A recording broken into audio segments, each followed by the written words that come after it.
All right, so in the last lesson, we looked at the three European countries that were coming over, where they came to, what they were coming for, who had the best relationship with the Native Americans, stuff like that. Now we begin focusing on the English colonies, okay? And again, we focus on the English colonies because we were an English colony. Virginia was an English colony, and the English came to stay. All right. So, in this activity, what you're going to do is we're going to fill in a map of the 13 original English colonies. Okay. Now, on the worksheet that accompanies this presentation, do not worry about page one. Page one has a bunch of fill in the blank questions. Okay. Do not worry about page one. Go on and scroll down to page two, which is the actual map. Okay. So, do not worry about doing the fill in the blanks on page one. Just scroll down to page two, which is the actual map. Okay. And hopefully you see something like this. Okay. This is the map that you should see. We are going to start at the top and work our way down. Okay. So we are not doing this chronologically. We are not doing this in the correct order, but we're going to start at the top and move our way down. All right. Now, the colony up there with the star, we're going to start here first. All right. This colony is New Hampshire. Okay, this colony is New Hampshire. That was one of the 13 original English colonies. That's New Hampshire. Then down below that, right there, that colony is Massachusetts. Okay, Massachusetts. We're going to focus on Massachusetts next week because in 1620 you have the Pilgrims come over to Plymouth in Massachusetts, or Plymouth Colony, which will eventually become Massachusetts. So we're going to talk about Plymouth next week and the founding of Massachusetts. Then right below Massachusetts, where the little star is right here, this little colony right there, that is Rhode Island. Okay, that is Rhode Island. And we'll talk about Rhode Island next week as well. Rhode Island is a dissenter colony. Basically, if Massachusetts didn't like you, they kicked you out and you went to Rhode Island. Okay. And then right next door to Rhode Island, right there, is Connecticut. Okay. Connecticut is the last of this first grouping of four: New Hampshire, Massachusetts, Rhode Island, and Connecticut. Okay. Now, take a color, okay, if you got colored pencils or markers, or you can just circle them or something like that. But make sure that you know these four colonies, okay, this green area on the map for me, these four colonies are known as the New England colonies. Okay, those four colonies are known as the New England colonies, and we're going to talk about them as a whole next week as well. Okay, but those are the New England colonies up there in the north. All right. All right. Our next grouping starts here with this colony. Okay. So we've got the green is the New England colonies. Our next grouping starts with this colony right here with the star. This is the colony of New York. Okay, this is the colony of New York. It used to be called New Amsterdam once it was or when it was settled by the Dutch, but the Dutch lose it to the English and it becomes New York. Okay, so there's New York. Then right below it, sharing a border with it, right here with the star, that is Pennsylvania. Okay, Pennsylvania, named after its founder, William Penn. Okay, who was looking to form a city on the hill that would be open to everybody. So it was Pennsylvania. Then right next door to Pennsylvania on the coast here is New Jersey. All right, there's New Jersey right there on the coast. Okay, New Jersey. And then last but not least, in this grouping of four down here, this little guy often gets overlooked. Okay, he is the colony of Delaware. Okay, that's the colony of Delaware right there. All right. Now, this next grouping of four, New York, Pennsylvania, New Jersey, and Delaware, which I have highlighted as red on my map, this next grouping is the middle colonies. Okay, they are the middle colonies. All right, and they are in red. Now, if you need help remembering that, they are technically in the middle. You've got the New England colonies up in the north. Okay. And then you've got the middle colonies there in between. And then We're going to talk about the southern colonies last at the bottom here, okay? They are also, when we get to next week and we're talking about the New England colonies and the middle colonies and the southern colonies, they are also the middle colonies because they are legitimately in the middle. Geographically, if you're moving to New England from the south or vice versa, you're moving to the south from New England, you've got to go through the middle colonies. Also, in terms of who settles there and why they settle there and stuff like that, they are on the middle ground of things. Okay, so the middle colonies, it is appropriate that we call them the middle colonies because they are legitimately in the middle. Okay, now our last grouping starts right here with this colony right here. This is the colony of Maryland. Okay, that's the colony of Maryland. Right below Maryland, this colony right here, hopefully you recognize that. That is our home state of Virginia, okay, named after Elizabeth I, the Virgin Queen, okay, that is Virginia. Then right below Virginia, right there, that is North Carolina, okay, North Carolina right below Virginia. Then right below North Carolina, right here, South Carolina, okay, there is South Carolina right there. And then down here at the very, very bottom is the colony of Georgia.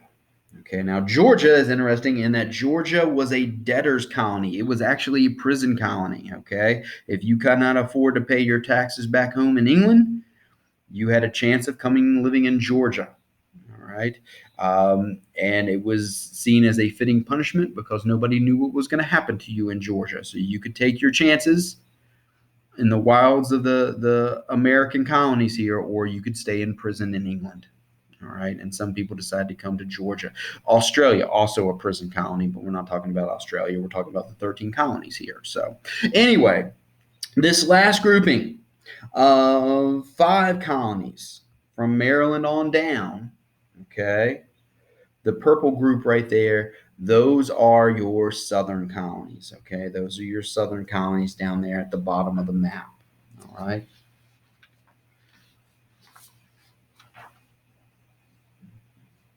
Now, the next part here is I want to label some key areas, some key cities that we're going to talk about, okay? Now, 2 of them we're going to go into in depth next week. The others, I just want you to kind of know where they are, okay? So, right here on the Chesapeake Bay in Virginia, on the James River, that is Jamestown, okay? Jamestown is the first permanent English settlement in the New World, okay? That's Jamestown down there in Virginia, right? Then up in Massachusetts, on the coast right up there, that is the colony of Plymouth, okay? That's going to be Plymouth Colony, and again, we're going to talk about it next week. Please know that it's there.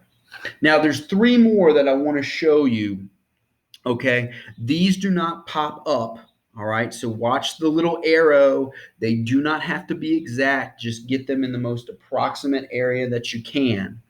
But down here in the colony of New York, right here, okay, that is, of course, New York City. Okay, that's New York City. So label that right there as New York City. That's going to be an important trading center, important financial center for the colony. So be sure you got New York right there.